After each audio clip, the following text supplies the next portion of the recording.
All right, hi everybody. So Robert, Noah, Marty, and I are going to be talking about poverty in America as it relates to education in the public school system.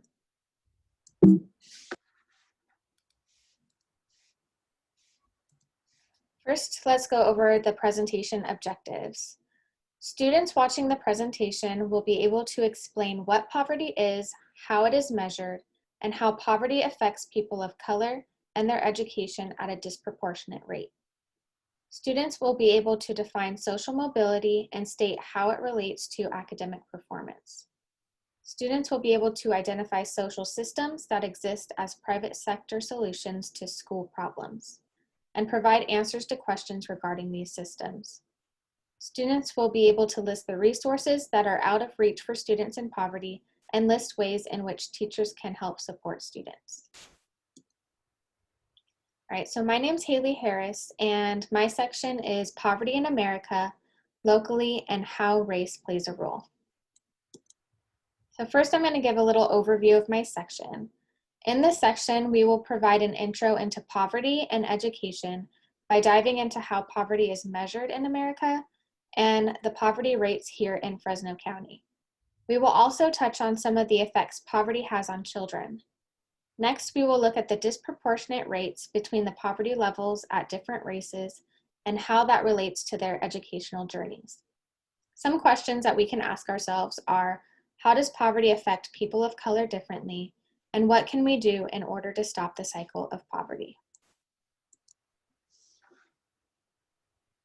The U.S. Census Bureau determines that someone is living in poverty by using a set of money income thresholds that vary by family size and composition.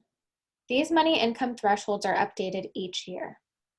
If a family's total income is less than the family threshold, then they are considered to be in poverty. In 2015, the threshold for a family of four was $24,350. But families need 1.5 to 3 times that amount in order to provide for basic needs of living, such as food, housing, childcare, and transportation. 1 in 6 children live in poverty in the United States today. Nearly 270,000 of K-12 students were in lack of stable housing in the 2018 to 2019 school year in California.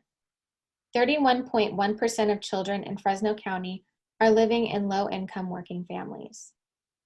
The CDE measures student poverty levels by the percentage of students who qualify for free and reduced lunch. So for example, if a family of four makes under $33,475 per year, they qualify for free lunch.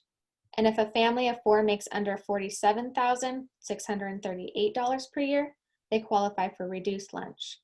This translates in Fresno County traditional public schools to 75.1% of students qualifying for free and reduced lunch. Now let's look at some of the effects on children. Children living in poverty often suffer from food insecurity, which can in turn cause lower reading and math scores, more physical and mental health problems. Students who live in poverty are less likely to finish high school, more likely to start school with learning gaps, and very limited in the resources available to them. Students in poverty are often distracted with the issues going on at home. This can leave them with feelings of anxiety, unhappiness, and frustration. Many times, students are bullied or judged for being in that situation, and they are not understood by their teachers or peers. This leads them to feel insecure or isolated. If teachers are able to connect with these students, they can help them to develop aspirations and goals that can lead them to one day breaking the cycle of poverty. Now, poverty, race, and education. The poverty rate amongst Black and Hispanic people is disproportionate to the amount of white non-Hispanic people in poverty. So this graph shows the 2019 poverty rate distributed amongst the different races. So in 2019, 9.1% of whites were living in poverty.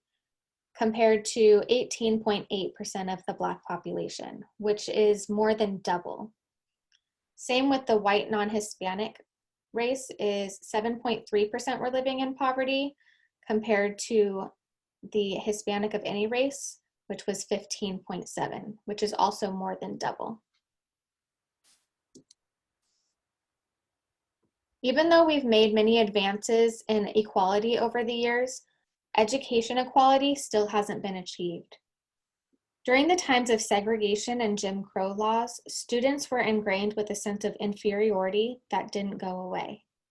Even after desegregation, many schools used their local authority to find a way out of letting African American children in.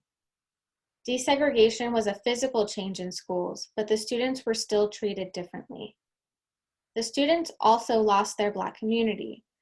Black teachers worked because they cared, and they continued to hold students accountable outside of school as well. When desegregation happened, many Black schools closed, and along with it came the loss of Black educators' jobs. Before, Black students were expected to succeed, but in the new schools, they were expected to fail and not given a real chance to prove themselves. Some were even put in special needs programs because they were thought of as lesser. These students that are living in poverty also deal with environmental conditions. Some of these environmental conditions include abuse, neglect, and lack of positive role models. They must overcome hunger, untreated illnesses, and violence in their own backyards. Students are distracted with the problems that come from living in poverty, yet still expected to excel in school. They need counseling that they're not able to receive because of their situation. Urban schools are filled with metal detectors, gates, high police presence, and pat-downs. The students are criminalized right as they're walking through the door. Issues that were once handled in the school are now cause for arrest in some schools.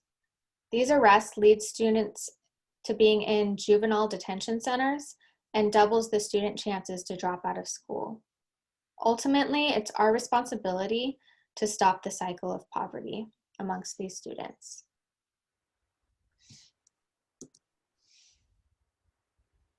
There's a disproportion in the numbers of Black Americans living in prisons. As of 2008, 1 out of every 100 Americans were living in prisons. 1 out of 6 African Americans has experienced imprisonment by the year 2001. For example, an example of the disproportion is that the African American population counts for 11% of the Texas population, but 40% of that state's prisoners. Zero tolerance leads to many African American students being removed unfairly from schools. They are 2 to 3 times more likely to be suspended than white students. Nationally, African American students make up 17% of the student population, but 36% of the school suspensions and 31% of expulsions. In one example, in Iowa, the African American population made up 5% of the public school population, but accounted for 22% of suspensions. Even though the numbers of African Americans getting higher education are increasing, there's still inequality when it comes to finding employment or seeking tenure. Affirmative action can explain much of the increase in enrollment for students of color. Between 1987 and 2007, states spent an average of 21% more in higher education, compared to 127% more on corrections budgets. Poverty and a higher education. Many children from impoverished backgrounds do not even consider a higher education. In 2018, 21% of the entire African American population were living below the poverty level line, compared to 8.1% of the non-Hispanic white population. The cost and financial aid coverage leads students to start an adult life in debt. Because college tuition costs are on the rise, thus turning many students away from attempting to achieve a higher education. Financial aid in most cases fails to cover the cost of a higher education, thus leaving many students with the choice of whether or not to begin their adult lives in debt. But higher education lowers the poverty gap. 5.3% of African Americans with a college degree live in poverty, and 3% of the white population lives in poverty who own a college degree. So here are some takeaways from my section of the presentation. As a teacher, it is our job to teach every student and believe that every student can be taught. We are to get to know the students and get an idea of where they're coming from. Connect with their families and show your support. We should provide extra support for those students who need it and provide a safe atmosphere for those students. Lastly, we should encourage them to set goals and give them the tools to achieve those goals. If we can get them to receive a higher education, they can decrease the poverty level gap.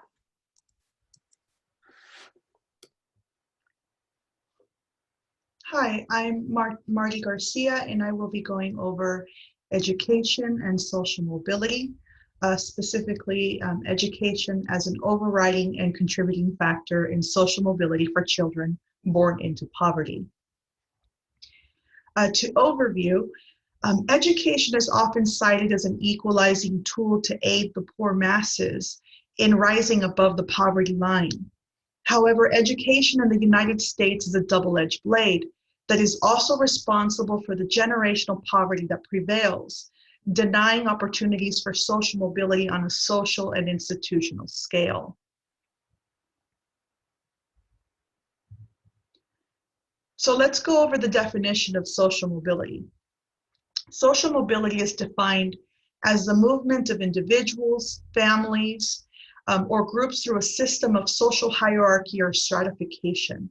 Movement from one social class to another is an example of vertical mobility, and groups and individuals may experience upward or downward mobility based on significant increases or losses of income.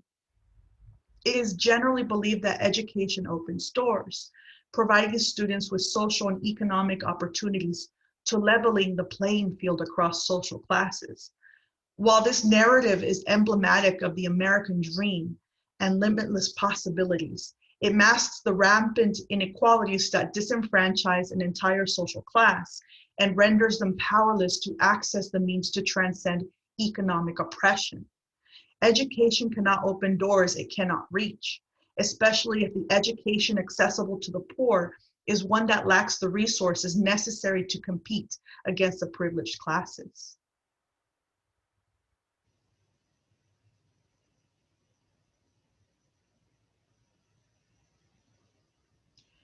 So education, social stratification, and inequality. I'm going to go over this on the next few slides. Take a look at the chart there on the left, and you can see that it goes over the income quintiles of adults born into the highest quintile families and the chances of social mobility based on college attainment.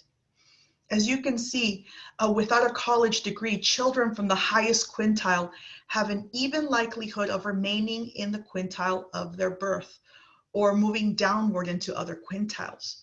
Social mobility from the highest quintile without a college degree to the lowest quintile is just 18%. To the second and middle and fourth quintile, we're rounding about 20%, and to the highest, it's 23%. With a college degree, the likelihood of remaining in the highest quintile for the highest quintile born adult is 54%. Social mobility from the highest to the lowest with a college degree shows an even greater disparity. You see that in the lowest and the second and middle quintiles, there's virtually no chance of them descending to that point. More than likely, someone born into the highest quintile is going to remain at that point, or maybe at the most drop down to the fourth income quintile.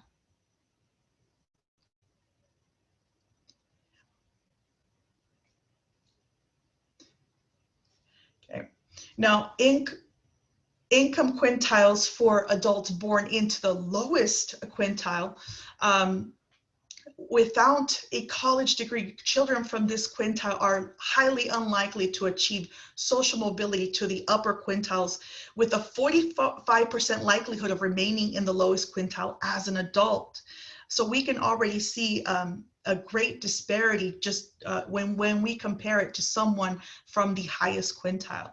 And as you can see, from second, fourth, middle, fourth, and highest, those chances of going up those quintiles dramatically drop, only being able to achieve the highest quintile at just 5% without a college degree. Now, a college degree actually changes these chances. So the chances of upward mobility from children from the lowest quintile are actually evenly distributed. This is the same distribution, or roughly the same distribution, that you're going to see someone from the highest quintile with no education. And here, they're only 16% likely in remaining in the lowest quintile. And as far as advancing to the rest of the quintiles, it roughly hovers around 20% with that college degree. As the previous bar graphs illustrate, the disparity in social mobility between children born into the highest and the lowest quintiles places children from the lowest income quintile at the greatest disadvantage. Education is key to evening out an already great income distribution scale that favors children born from the highest quintile. Now, school readiness skills in children from the lowest quintile are behind their counterparts from other quintiles, creating a secondary barrier to higher education attainment and social mobility. Poverty and performance. On average, children who originate from families of low socioeconomic status perform poorly in comparison to children from advantaged backgrounds. Generally, children from the lowest quintile of the income distribution bracket begin their education at a disadvantage, lacking pre-academic readiness skills. They perform poorly in standardized tests.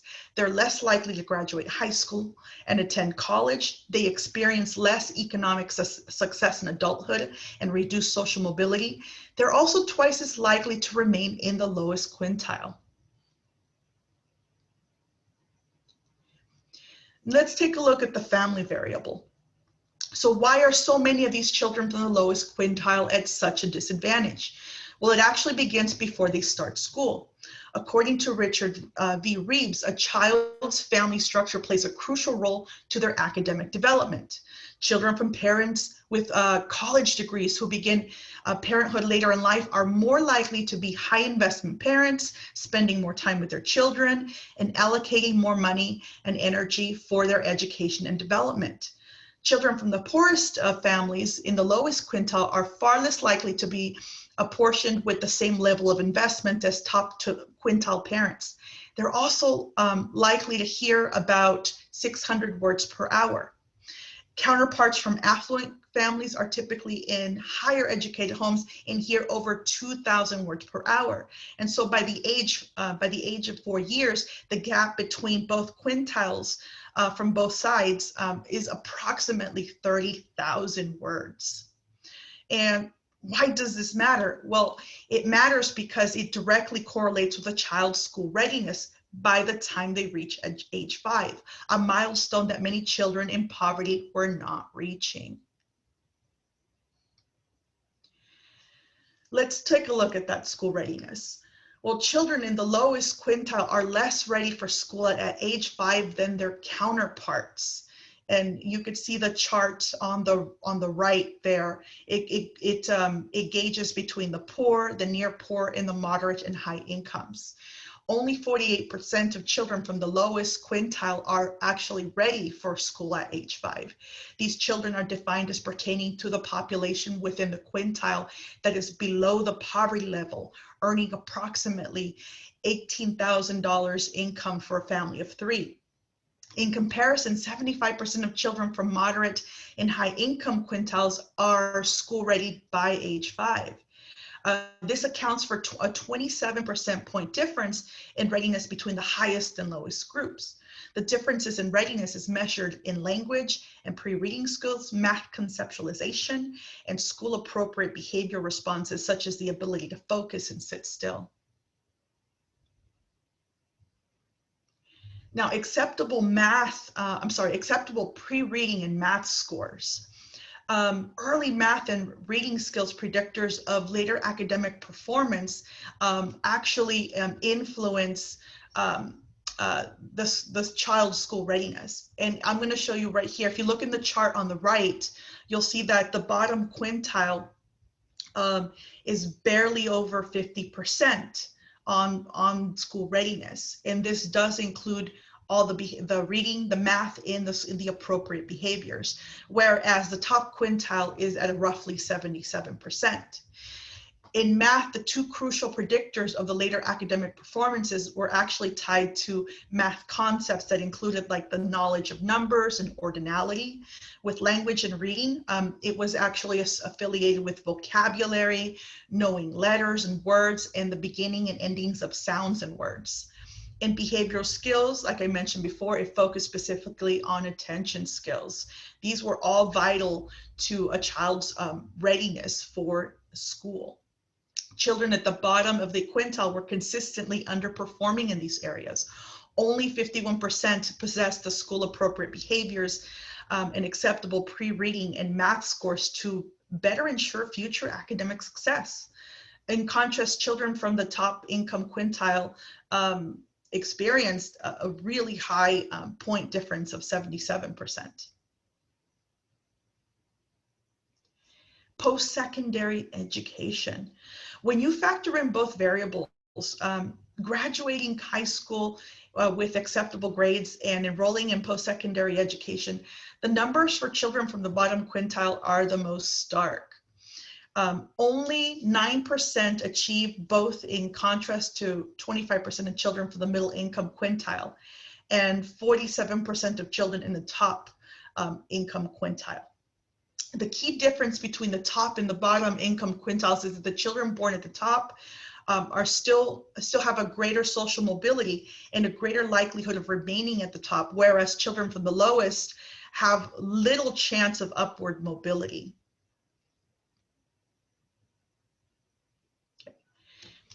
Students at the bottom quintile are also 6 times more likely to drop out of high school than their counterparts in the upper quintile. From the pool of children from the lowest quintile that do graduate high school, only 42% graduate with acceptable grades and sufficient skills to succeed in post-secondary education or in the labor market, compared to 83% of children in the top quintile. Unfortunately, of these, only 21% of these graduates go on to enroll in post-secondary education, and even less actually manage to complete their college education due to finances and other affective factors. I'm going to move on and talk about social stratification and educational barriers. So while education is perceived to be a mobilizing force for those who can get it, providing greater opportunities to advance up the income quintile as an adult, it assumes a few things. All children, regardless of socioeconomic status, are afforded with equal educational opportunities.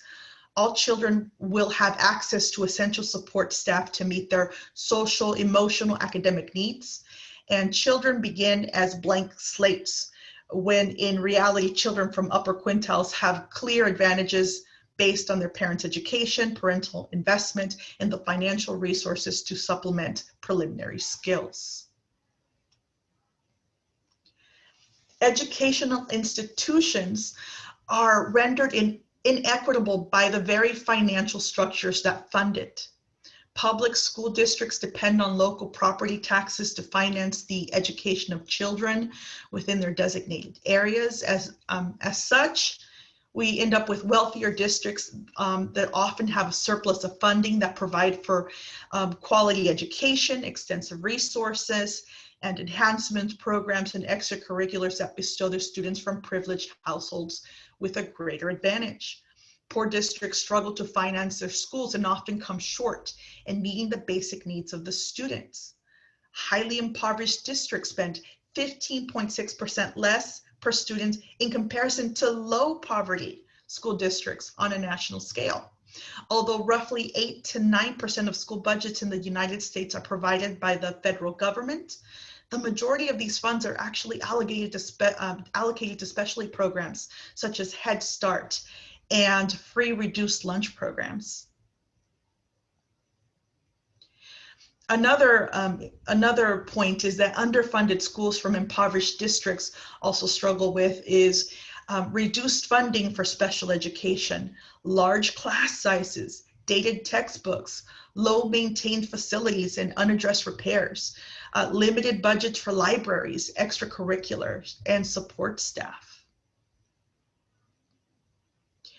In conclusion, considering that children from poor families are at a constant disadvantage in different stages of their education, it is necessary to provide additional support at each juncture. But it's clear that before that can be fully addressed, the prevalent inequities in education that subvert social mobility for children born in the lowest quintiles must be contended with first most. Although education still remains a symbol of upward mobility for those at the bottom, the inequities built into our societal and educational institutions function more like a noose, binding children and their future offspring to a cycle of poverty and suffocating hopes of success. Hi, I'm Robert Piper, and I'll be talking about how the social systems and poverty actually mix. So as the title would suggest, we're looking at different types of things that have to deal with students that are economically disadvantaged as well as those who are advantaged and how that affects them differently. This look at will be tutoring, mental health services, motivation, and continuing education. Now, as I go through this, I want you to think about some questions each step of the way. First, how do these topics relate to you? And do you think these issues have an easy fix in our culture, or are they much, much more complicated than a simple Band-Aid fix? So first off, private tutoring. Essentially, private tutoring is basically a legal opportunity for parents to pay for their students to have a supplemental education besides what they get in school. In 2000, a Newsweek poll discovered that about 42% of Americans believe there's a very strong demand for children to receive private tutoring.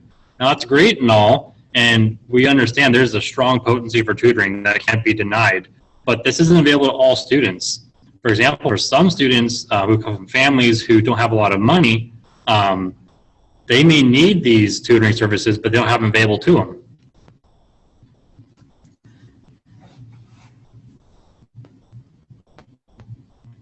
Now, why is that? How much does tutoring actually cost? Well, it actually depends. Typically, private tutors charge hourly. They can be as cheap as $20 an hour. They can be as expensive as $100 an hour. It's really based on tutor qualifications. Think of that calculus AP student in high school that tries to tutor some freshman Algebra 1 students on the side when they can, versus individuals who are essentially teacher trained, ready to go, and will charge as high as $100 per hour. For most students, this would come out to about $80 to $150 per week for their tutoring lessons. Now, for some families, they can afford this. Even if they're not the most well-off families, they probably have enough set on the side where they can definitely help their child's education by paying for these tutors. But for other families, the budget is just not there for it. For a lot of them, they can either A, pay to have their student have a tutor for the week, or B, they can buy the food for their family in the week. Now, I don't know about you, but I think buying food for your family is probably a lot more priority than tutoring.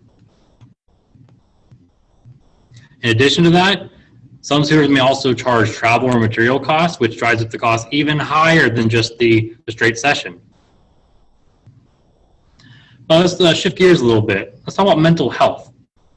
1 in 5 students in the United States are now showing signs of a mental illness each year, and that number is growing. Now, on one hand, you might think, well, that means 4 to 5 students are doing pretty good. That's not too bad, right? And yeah, that's great that 4 to 5 are doing pretty good, but that's still 20% of your students that are not doing very well mentally. And in addition to that, budget restrictions in the schools have not allowed us to provide mental health educators or even just counselors to help with students. Think about a high school with about 1,000 students, for example, and let's say they even have as much as 5 counselors, which would be a lot for a high school of 1,000 students. That puts each counselor with an average about 200 students each, with 40 of those students being those who really need some mental health services. That is a lot of cases for one individual to handle. So a limited staff to help with this, several students do fall between the cracks. I mean, let's face it, even the best counselor in the world to go through 40 different cases in addition to the other students that are doing fine, there's just no way one person can handle all that. So this type of overloaded school outing for mental health services, how does this affect it differently for low-income students? I mean, like, why does it hurt poor students more?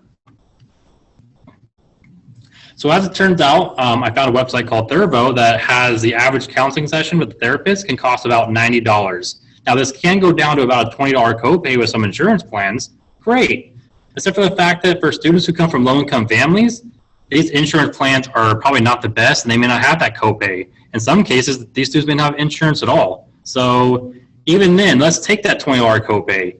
For some families, that $20 is worth a whole lot more than to another family where $20 is basically toilet paper. They could care less. Let's look at motivation for school. So despite not having great home lives, students living in poverty are also the most likely chronically absent. You might be thinking, I mean, you know, if home life kind of sucks, why aren't they going to school? At least school, it's nice and well lit. They got all these smiling teachers, all their friends, they're free and reduced lunch if they are living up in poverty. And we also look at there's a strong correlation between students with high absences, low grades, test scores, graduation rates. So with all these negative factors, why aren't the poorer students going to school?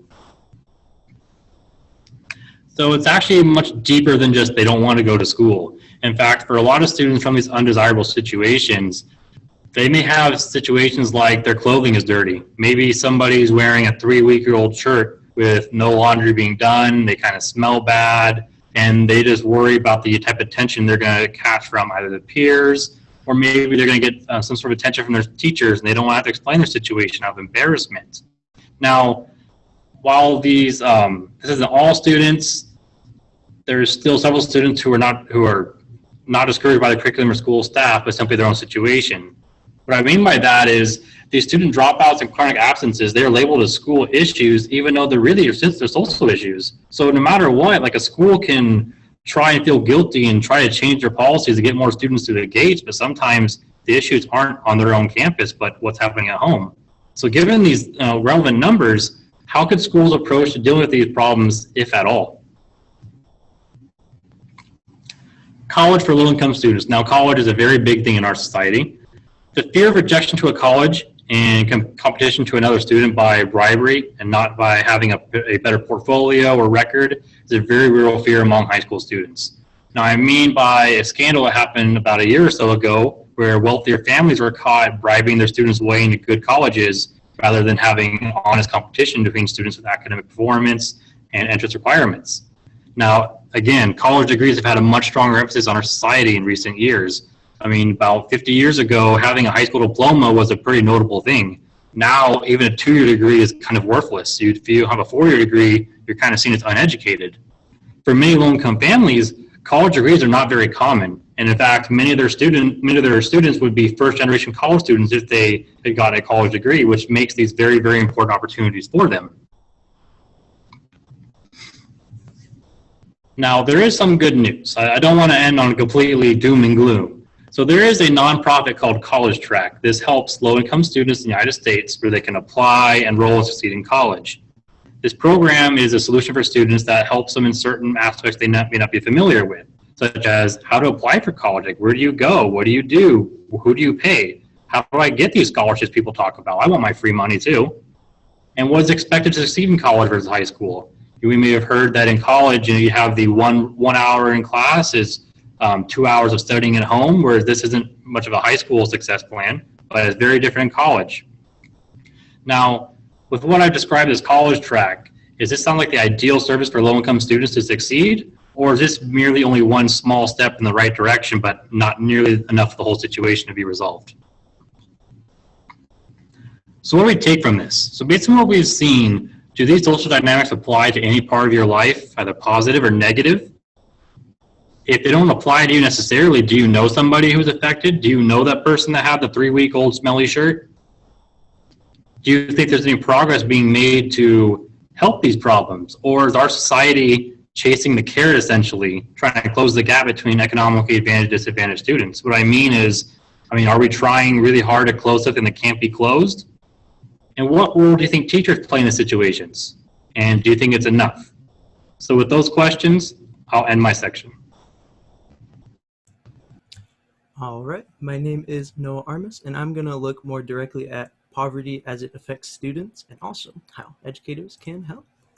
So, firstly, let's look at how poverty affects student engagement. One incredibly important fact is health and nutrition. The health and the nutrition is imperative for students for cognition and also for energy and effort. This directly, if a student is not fed, it directly affects their cognition as well as energy and output. Output as well as it also affects their student achievement as well. And student mindset is also affected by poverty. Poverty decreases the student's outlook on their personal education, leaving them helpless, thinking about their future. And finally, they will have less energy and effort because of this hopeless mindset. It's a complete and utter spiral. It is unfortunate, this student mindset, but the poverty does keep it going in a spiral setting for the student's mindset. And finally, social interactions. Students have lower energy and effort for social interactions, leaving them with some relationship trouble as well as some mental health trouble. So that can be very, very difficult for those already dealing with impoverishment. So let's go on to the next section and let's look more directly at the direct environments of poverty. So impoverished students are molded by their environment. This is incredibly true. Impoverished students' success is also often measured by their environment, which is the ability to overcome or not. This idea is rooted in individualism and promotes the idea that the poor are lacking in a certain skill or effort or ability, and this is the reason for them being impoverished. This is not the case. As I said before, impoverished students are molded by their environment, and there are three key environments that do affect students. These include the home environment, community, and the school environment. So let's look a little more closely at these environments. So looking at the looking at the home environmental factors, first and foremost, there is the familial budget. This unfortunately dictates everything that the students do, including their basic needs, including food, shelter, and clothes, but it also affects things such as medical care, things of that sort, and academic resources. Students who are impoverished have less academic resources in general, and yeah. Poverty also enables a thing called chronic stress, which is long amounts of stress across a long period of time. And these impoverished students also show more numbers of stressors, actually. So if we look at the graph to the right, we can see the number of stressors compared to the percentage of children exposed. And the non-poor students are in the darker color, and as you can see, they have only one or two or zero on average of stressors. Those are those number of stressors. And the poor students, they are more likely to have a more higher number of stressors, including 1, 2, 3, 4, or 5, with a lot more being around the 2 stressors, 3 stressors around that area. So these stressors can include evictions, utility outages, overcrowding, supply of basic needs, etc. These all affect the impoverished students in different ways, and they also add to the numbers of stressors that these students have, and it will lead to more chronic stress over time. Also, as Robert was talking about, impoverishment does lead to 50% of all absences. Yes, absences is very, very closely linked to poverty. It also diminishes social skills and increases impulsivity with that chronic stress. And unfortunately, the chronic stress of parents does imprint onto their children as well. So any stress, whether work-related, budget-related, or even from their past, it can all imprint onto their children if it is present while they are there, which is unfortunate. Also, stressful home environments do lead to classroom disruptions, impulsivity, mental health issues, and other major issues. And the stressful home environment also leads to less interaction from parent to child, which leaves children with lessened vocabulary compared to their peers. This is incredibly important because the vocabulary of students is how they represent their known knowledge, and we need to really, yeah. Let's look at the community environmental factors. Here we go.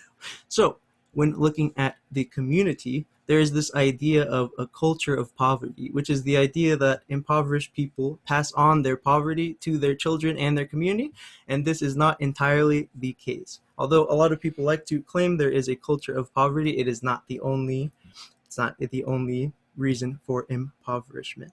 There is a multitude of different ways, including all of these environmental factors, including the culture of poverty. There are members of the community that are impoverished, and yeah. Well, okay. So let's look at impoverished neighborhoods now.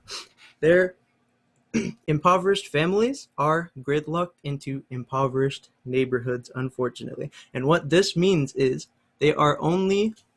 these families are only allowed to go to one public school because of the public schools district lines, which means the impoverished schools are for the impoverished neighborhoods, unfortunately. This is a very adverse effect of the impoverishment found in our neighborhoods and the simple gentrification of all that. So, and also another environmental factor of the community is the value put on formal education. This is also a home environmental issue too.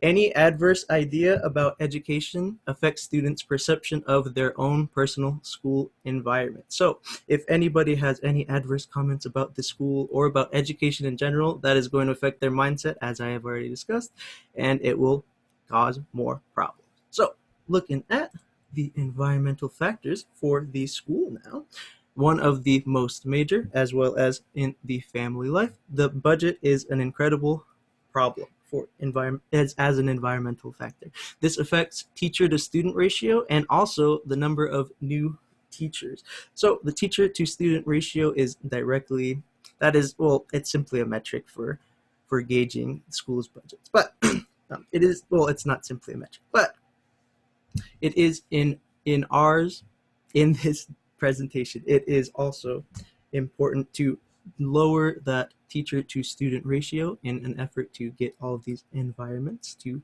be good for our impoverished students. Also, the diversity of the student population is important in the school. A diverse school population will, diversity just always helps. And schools' involvement in student affairs also is affected.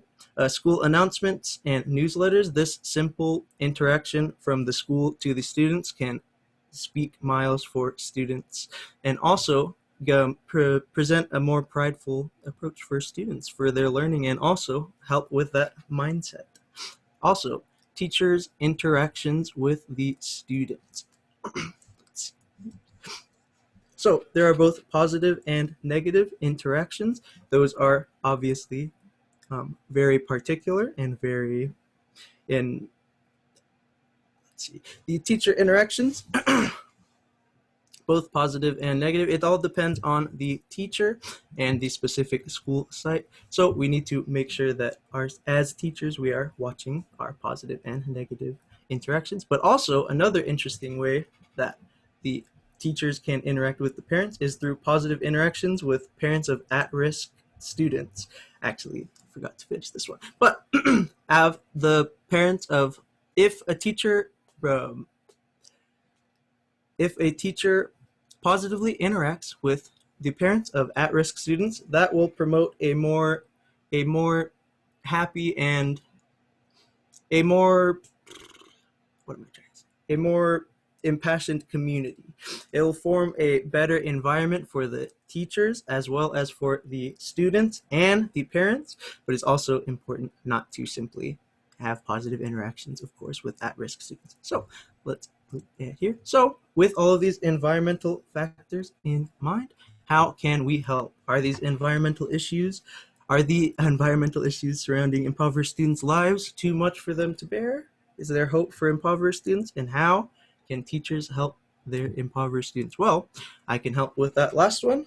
Looking at this next slide, teaching strategies with poverty in mind. First and foremost, we can actively try to create a positive classroom environment through a multitude of different ways. First and foremost, we can have a positive attitude as teaching. We can also frame activities and fun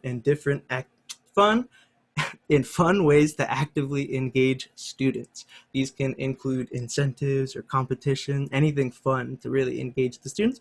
And also, the teacher can be passionate and clear to further accentuate the positive classroom environment.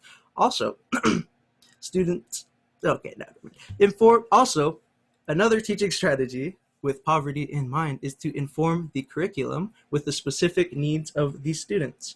This could include ESL, SPED, 504, mental health, socioeconomic status, etc.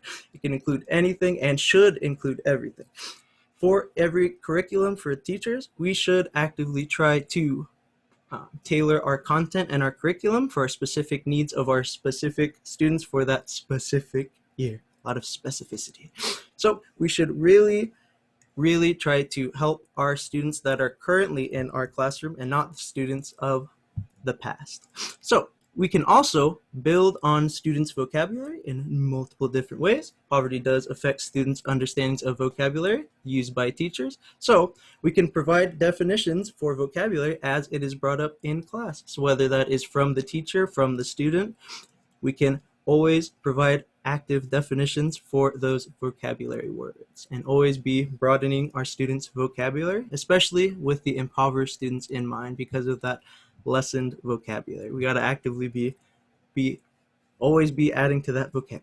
All right. And another teaching strategy is to represent students' cultures with accurate and relevant content and activities. Students will feel more comfortable learning about their own and each other's cultures in a multitude of meaningful ways. It is always important to represent your students, as I have stated about the specific needs in mind, but it is also very important to teach content that is geared towards specific cultures and to make sure that it is in a meaningful way and not in a negative way, to always reinforce good stereotypes. All right, and let's go to our next slide, a little bit more teaching strategies.